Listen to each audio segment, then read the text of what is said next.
us right now, Brock. Can you intro your boy, Brock? Listen, man, I almost wore sunglasses to this interview because I knew he'd be wearing sunglasses of some sort. It's Dude's hot always out. got sunglasses on, man. The sun's good for your eyes, man. We in Texas, man. It's bright. It's hot as This hell. is your It's hot home as state. hell in Texas. It's hot out here, bro. What is it, like 120?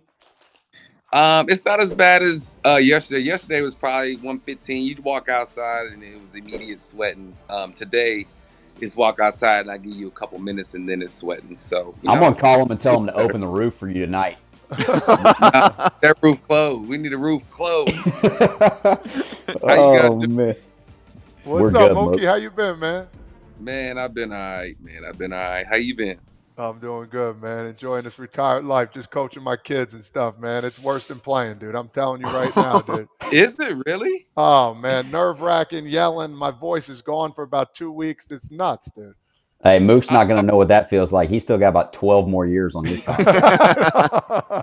I thought for sure waking up and not having to worry about who's facing today and the bullpen and 100-mile-an-hour sinkers and all that stuff would be better than, waking up.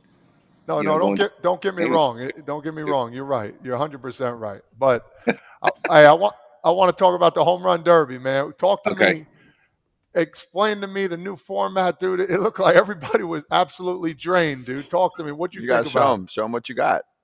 Well, yeah, this is my puppy right here. I know. That was the home run derby was probably the worst idea I've had in a long time. I'm just not built that way. I'm not built that way. I know how to hit line drives, and occasionally they go over the fence. But it was fun though. The format and stuff was cool. I like the 10 outs. I think the 10 outs, you'll get more guys to do it. Maybe I have a chance with 10 outs. But the 3 minutes thing of just straight swinging, it is what it is. I'm just not built that way. It's for the big boys. It's for the big boys for sure. Yeah, Mook, I knew you were in trouble, bro. That your first swing, I was like, damn, Mook. Hey, Mook just took one out. His first swing, you barreled it up, you hit it good, and then they caught it at the warning track. I'm like, oh boy. I said this is gonna be a long 3 minutes for Mook. You didn't even use your timeout, man. No, so that was. I got asked about that, and my theory was the third swing in, I knew I had no chance, and so after that, I was like, you know what, I'm just gonna keep going. If I get tired, then I may debate taking the timeout. JD was actually yelling behind me, telling me to take the timeout. And I was just trying to save everybody the misery. You know what I'm saying? I didn't want all the pity party and all that stuff. So I was just like, you know what? Let's just get it over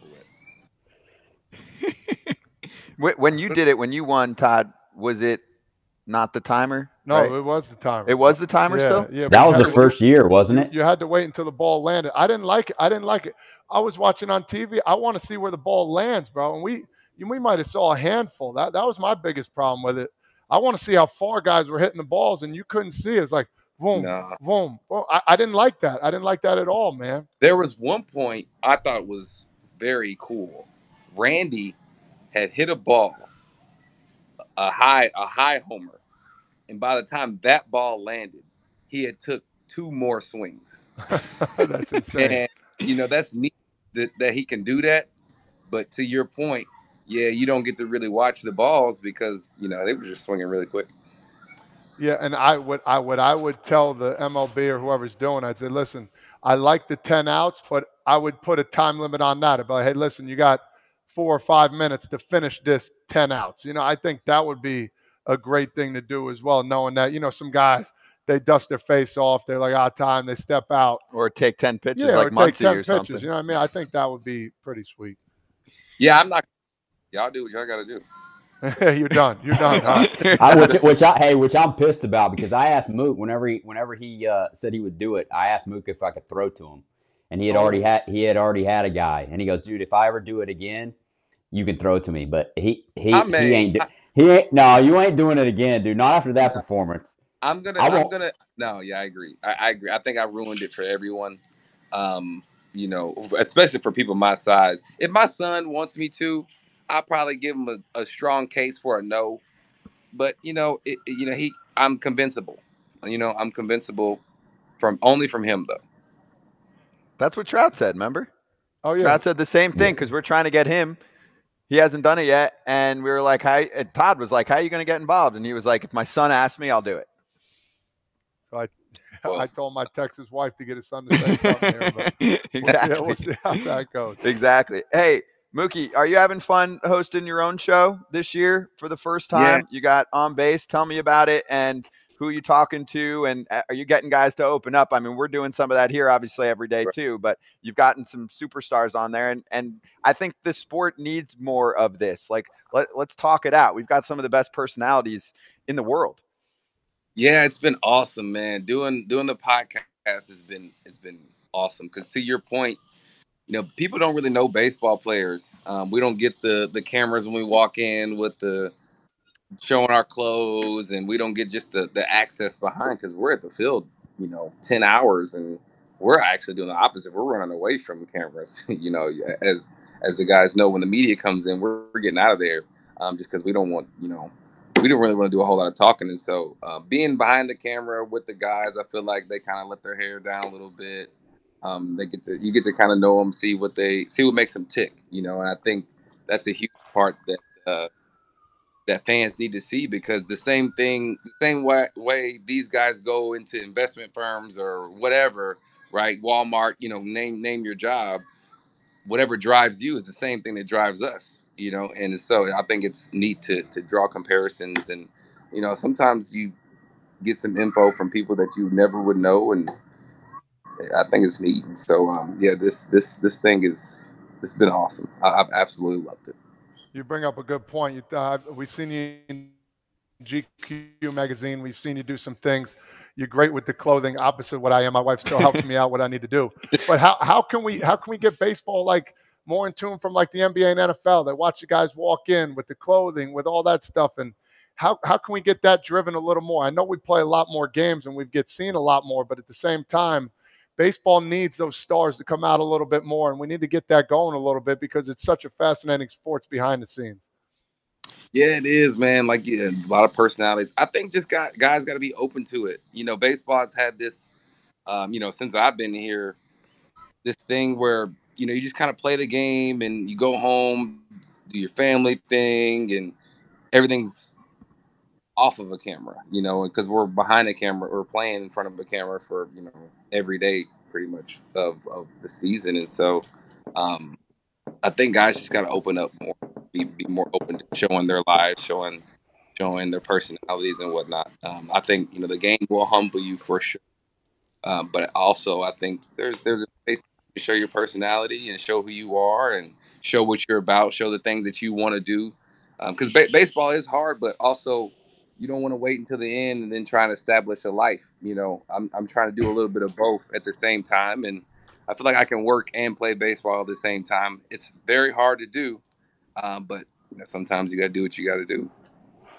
Yeah, Mook. I mean, you're the perfect guy for it, right? Like you like to have fun. I mean, me and you. Well, I mean, you're one. I said Dustin Pedroia is my all-time favorite teammate, but you're one B right behind him, right? Because we had fun, dude. Like, yes, and I think you're the perfect guy. I mean, I think you do way too much stuff.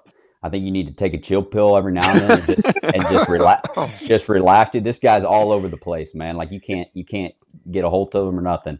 But no, I think for you doing that show, I think it's easier for guys to open up when they're talking to another player, another superstar like yourself. Who, I mean, you do the show, you have your YouTube.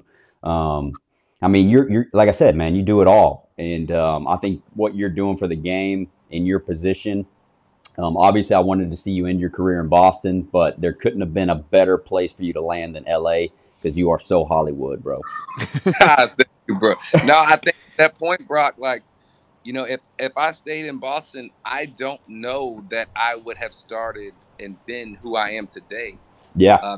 Boston is just a different culture, a different life there than it is in LA, and different opportunities. And so, being in LA, the move to LA has probably been, even though I wasn't really ready for it, and I know people don't believe it, but I did. I wanted to stay in Boston my whole career. Like that's Yeah. where I grew up. That's my life. Like I know everybody there. You know, it was a short flight to Nashville. Like everything, it was perfect.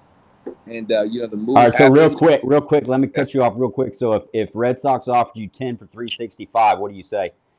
Right now, Well, no, well, not right now. at Back the then. time, oh yeah, it was 100%, 100%, Okay. Yeah, yeah, 100. yeah. But that didn't happen. You It know, didn't that didn't happen. happen. Yeah, no. I think people don't realize that, you know. Yeah, I think, you know, but it is what it is, you know. And when that move happened, and I was sad, and I was like, man, I don't want to go out west. You know, the traffic. I ain't trying to go out there, and this, that, and the other. But you know, it was actually kind of a blessing in disguise. You know, my family loves it. A different way of life. The weather is beautiful. You never have to worry about the hot, sticky stuff, or you know, freezing cold, and everything up in Boston. But you know, so being in LA has been awesome, man. Really. Hey, Mookie. So right now, I think someone that is going through a similar situation is Juan Soto. So he's with DC. Some of us thought he'd be there for life, right? He gets a big offer, turns it down, and then they're like, all right, we're in rebuild mode. So they trade him away. I mean, even though you didn't turn down the number that Brock just threw at you, you turned down, I think it was like in the 200 range.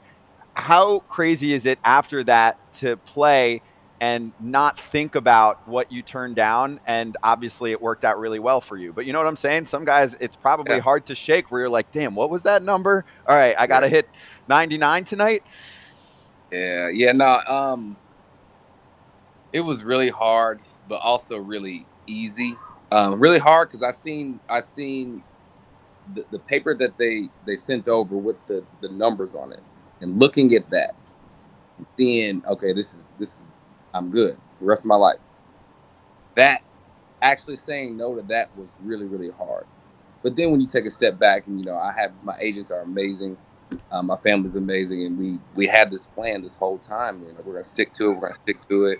The hardest part is gonna be to say no. The hardest part is gonna be to say no. And once I was able to learn to say no, it made it. Like I said, it was still hard, but easy because I've already said no to this a couple times, and I'm gonna kind of bet on myself a little bit. You know, if I want to maximize what for me, then I have to be able to say no. And sometimes you have to be willing to. If you don't play well, that's a chance. That's a chance you took. You know. And but I had awesome guys like Brock and Petey and all those guys around me that made it easy for me just to play the game. You know, we were having fun, and it was easy to just go play.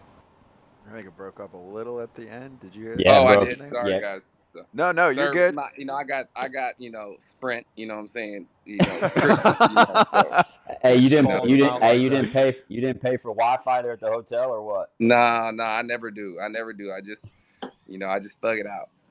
No, No, it's Mook. better now. We got Yeah, it. to go, yeah, to go along with what you're saying. Like, obviously, like I thought you were an idiot for turning down that type of money because I was never going to see that type of money, right? But like, I mean, we all knew how special of a player you were, and you know, us as a group were just rooting for you in general.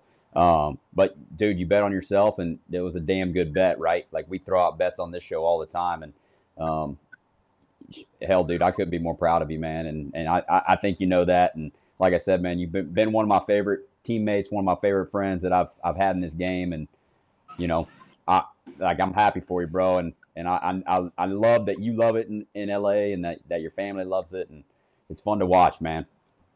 Yeah, man. I still have my Brock stories. I've still told my Brock stories. I still do. The legend of Brock Holt will never die in Mookie Betts' heart. All Promise. Yeah. right, you got to give us one Promise. then. What's your best one Man, that gets so like the best response? I think the main story. There's been too many stories, really, too many funny ones. But the main one was in Oakland, and Brock knows exactly what I'm talking about. He had went. Who were you facing? Fernando Rodney. Fernando Rodney, and you know, phrase, you know, Fernando Rodney got his changeup, Mm-hmm. and Brock, was it 3 pitches? I don't know what it was. I know. I think it was a 3-2 count. I think it was a Oh, 3-2 3-2 count. count, 3-2 Yeah. count, 3-2 count. So 3-2 count, and he throws a changeup, and this was probably the absolute worst swing I've ever seen Brock take. Like, Hey, you've seen bench warmers, right? You've seen bench warmers. The guy swings like this, straight down. I remember. I think I remember this one. Yeah, This so is that exactly was my what Brock swing. did. And Brock was mad. He was genuinely pissed that he did that. And as soon as he walked, it's a long walk back into the dugout. Oh, yes. And he walked back, and as soon as he took one step down into the dugout, instantly I busted out laughing. I couldn't hold it in. And I mean, he would take pulling up the video. Brock, you got to show the boys. Honestly, whenever I knew you were coming on the show, I wanted it. I tried to find it. I couldn't find it anywhere. But man, I had tears in my eyes in the middle of that. Tears in my eyes. I mean, it was that was probably one of the funniest moments within a serious game that I've. And that was in 19 when we started like 2-11. To start. So we were playing bad.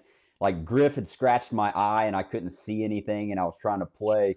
Mookie's laughing his ass off whenever I'm coming back to the dugout, and I was pissed at first. But that was a good thing about having Mook on the team. Like we joked all the time about, we didn't take things too serious, and I don't know. I think we ended up losing that game, but we ended up going up in the clubhouse and having our video guy pull up the swing for us, so we could sit around and laugh about it. But man, that's amazing. That's amazing. So, Mookie, do you still do that? Like, will you laugh at a dude on the Dodgers if he comes back to the dugout and you were like, yo, they just, like, it was like a sword kind of situation, like pitching ninja's going to be all over you? No, I don't have anybody that I would laugh at like that now. That shows the relationship that me and Brock, that had for sure. Like to be, because it was I didn't let him cool off or anything. It was just instant laugh. Like, it was instant laugh. I remember Brock got mad at me a couple times for laughing. He's like, Mook, stop laughing at me. And I was like, I can't help it. There was one time I didn't even let him laugh. I walked into the dugout. I knew he was going to be laughing. I said, Mook, don't even fucking laugh, dude.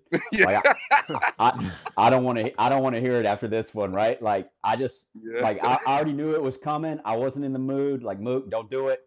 Don't do it. Yeah. So I respected that one. I respected that one. But no, we had a lot of good times. We had a lot of good times together.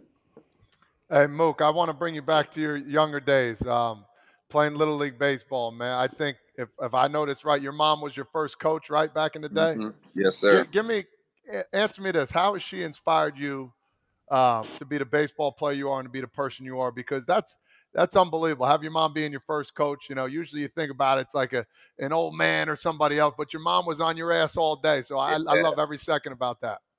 Yeah, she was. So I don't know that she really inspired me to play ball because I just wanted to play ball, but she instilled a competitive nature in me that it's unbelievable. Like, I on the outside, I'm like this soft and I just be chilling, but on the inside, it's like fire. Like, it really is fire, and she really put that in me. And I think the outside is my dad. My dad is super calm, chill, but learning that from 4 years old. I remember I could throw the ball to first base, but the kid couldn't catch it, and so my mom was like, "Well, we're not gonna lose this game.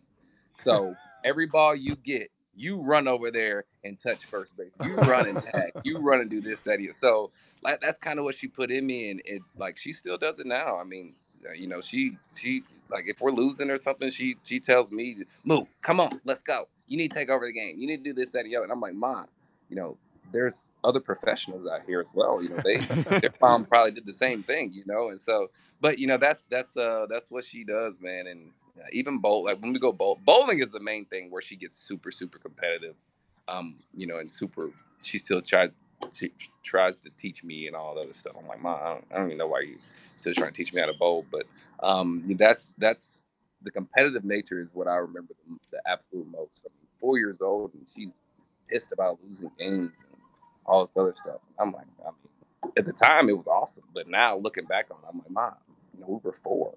There's and we stink. That was the other thing. We were bad.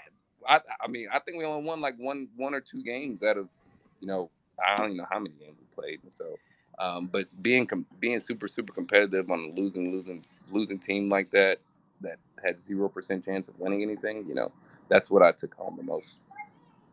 No doubt. And now, what did Muncie say? He's better than you at tackling and hitting the ball further. So what can't you do, man? Jesus, with everything you got going on with you, man. I got a competitor for you in ping pong, Louis Guillorme, undercover from the No, Mets. his hands are great. The way he feels ground balls. Oh, yeah. That makes sense why he would be really. You got to really see him on the ping pong table. I tell you what, I would love to see that. Well, Mook can play ping pong. We played a lot of ping pong spring training, and I would say he was top 5. Chris Sale was really good. Yes. Devin Marrero was really good. And we had a guy. You remember Jansen Whitty, minor league camp? Oh, Whitty, yeah. Whitty, he came over from the minor leagues to face Sale. We brought him over because he was so good. We wanted to see him face Sale. And dude, we had a lot of good ping pong players. So I would say Mook's good at a lot of things. Ping pong, he wasn't the best, but let's tell the world, Mook, what's something that you are not good at that you just can't do.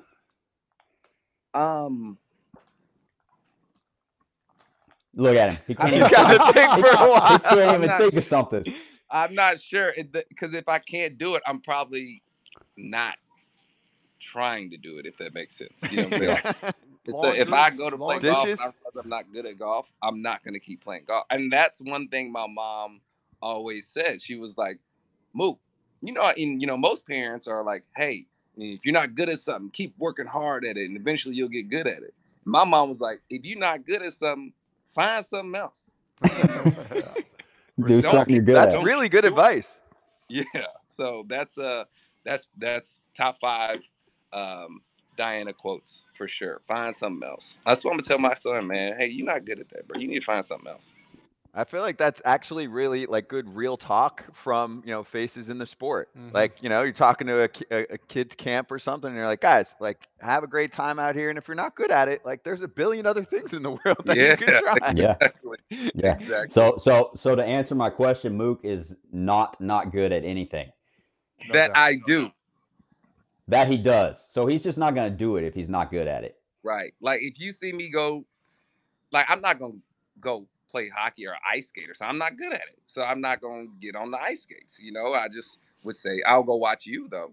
I have no problem watching you and cheering you on and doing, or Griff, or anybody, but me actually going to do it. No. If I'm doing something, I apply myself to be the best that I can be at it. Hey, could we see you possibly facing Steph Curry in a golf match here coming up soon? Maybe you and a Trout versus Curry and whomever. You know what I mean? We need to get the baseball guys on this Vegas thing here. I think that'd be awesome. We do, but they play during our season. Yeah, that's true. Yeah, baseball is 24 months long, so we don't have any time. And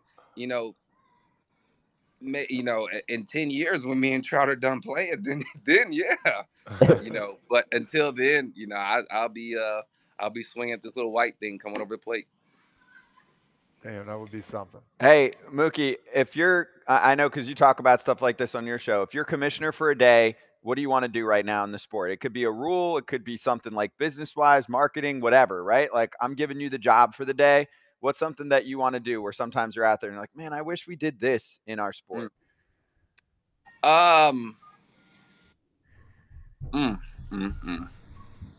If there was one thing that I would do as commissioner, I would make it mandatory that every team has a dome. Because road trip, we got delayed 3 times, and being in LA, there's never a delay.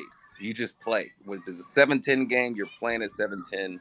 So I would make it mandatory. Every team has a dome. That way it's nice and cool everywhere. You don't have to worry about this Texas heat or the Boston cold. And you just, everything's the same. So, yeah, I'm going with domes.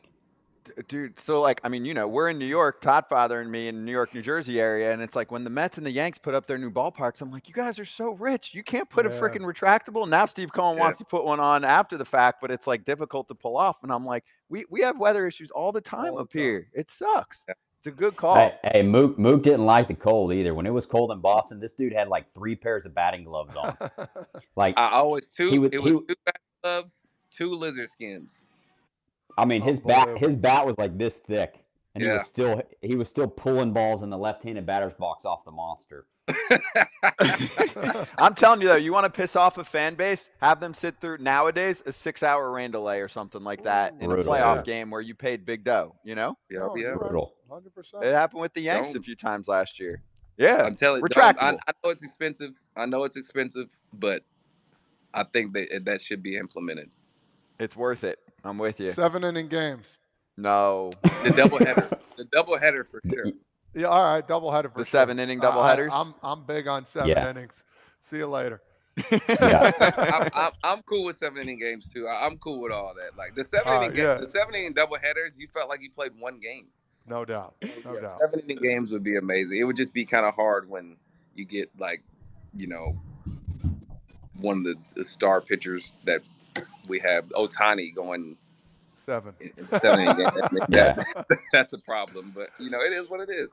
Yeah, well, also fans will be like, "Wait, it was an hour game." Perfect. Get there early. We got out of there quick.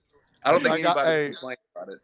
As you get older, man, it's like I'll take 7. I'll take 6. I don't care. Get there for BP. I'll take the tie, so we don't have to play extras. Get me the hell out of here. No, we'll get a swing off. Mookie can rep the swing off right there in extras. Oh yeah. No. I'm not doing this thing. No. Hey, last thing. I got one more for you. All right. I know you've been asked this before. No tampering, nothing. But Ohtani, man, this guy, is he getting traded or what? I'll just ask you that. You think he's even getting traded? I don't see how he doesn't get traded.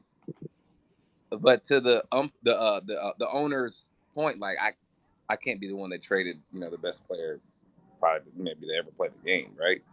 But I feel like you got to trade him, and whoever gets him, I mean, they're instantly better. I mean, they're instantly playoff bound, and that's how good he is. It's super neat to watch someone at the one of the best players in the game play at the top of their abilities. I think that's super, super cool to watch. And, seeing it's amazing. And, it's kind of not fair, kind of what he does. He's so big and does everything, but, it is what it is, man. It is what it is. I love watching it. It's been fun to cover for us, too. I mean, it could be the biggest trade ever. What is it like? What is it like? Like, Ohtani hit another homer. Oh, Ohtani went 7 shutty. What is it? What is it like? Is it boring or what is it? No, it's incredible. But you know what happens is like sometimes fans will be like, "You guys are talking about Ohtani too much." I'm like, "I'm sorry. Did you watch the games last night?" And then also when there's trade talk and all this shit going on, I'm like, "What do you want us to do?" Most fans love it, but like sometimes fans will be like, "Oh, move on to other teams." I'm like, "Okay, we do. It's a 2-hour show. We talk about everyone, but right now you got to talk about him almost every day, no?" I mean, what he's doing every day is, and that's the other thing. It's every day he's hitting. It's not like he's hitting 240 with 40 homers. He's hitting 300. He's filling bases. He's pitching. He's doing everything, And so I feel like, that's from the. I'm thinking of it from you guys' side. No. He's going to be fun to play with next year, isn't he? Yeah, we'll see. We'll see. He's buying all the dinners, that's for sure. All right. He's going to get a little, probably a little 6 in front of his zeros. Yeah. I wonder if you know how you said how it was crazy what I turned down. I wonder if he's even turned anything down, and what number it was that he did turn down. Yeah, I bet you he's going to give a number, and if it's not on there, then he's going to go nuts. Someone else is calling. I want him on the East Coast, man. So I want to see him play more. Good luck. Well, yeah, we'll see about that. We'll see about that. All right. Uh-oh. We'll be talking about it every day. Hey, Mookie, dude, it was awesome having you on, man. Appreciate the time. Do your thing. Good luck in the series this weekend, and love to have you back sometime. And we love watching what you're doing on your show. Thank you, guys. That boy, I love you, man, and I will love you, bro. Couple days, bro. Yes, sir. See you guys. Appreciate you. Cheers. Love you, Talk to you soon, Mookie. Make sure you check out his show as well, On Base with Mookie Betts. We'll post more about it coming up. Also, that was our Recreate Player Access. Recreate's the official CBD of MLB. They want to send you to the 2023 World Series. Follow @hello_recreate on IG. Post a photo in your favorite baseball gear using the hashtag